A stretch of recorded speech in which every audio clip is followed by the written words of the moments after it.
Okay, this is an Emerson Casablanca, the original Emerson Casablanca. Better known as the Emerson friction drive, Emerson's worst ceiling fan ever made. From the mid to late 70s or early 80s, it is widely recognized as one of the worst friction drive models ever made. And for a good reason. These crap out all the time. But even with their crap performance, they do provide decent airflow. I have two of these. One of them is missing blade arms, unfortunately. That was a big incentive for me to go and get this. This fan was in Staunton, Virginia. And the other one came from another collector. This one has a light, the other one does not. What's weird is there is no pull chain for the light, even though that has a switch. A place for a switch there. Inside this globe, there is a turn switch, like you'd see for a lamp. There's a turn switch, so this is going to be with the light off. The fan goes pretty much the same speed all around. The higher the knob turns, it just makes more noise.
That's as high as it'll go.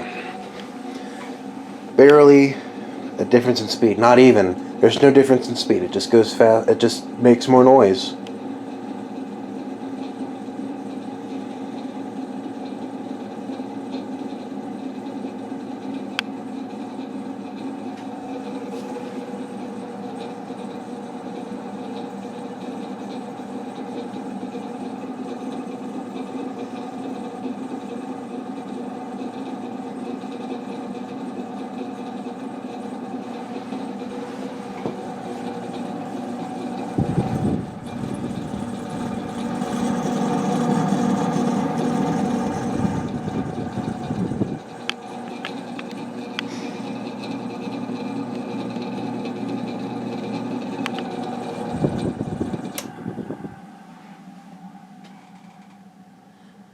And with the friction drive comes a very short spin down time. There is a little piece up here with information on it. I just don't know where it is. I'll have to... I think it's over there. There's all the wiring. Even though I have the light wired up, I'm not using it for anything. Maybe it's not over there. But just so you can hear it up close, I'm going to do a 0 to high. Listen to this.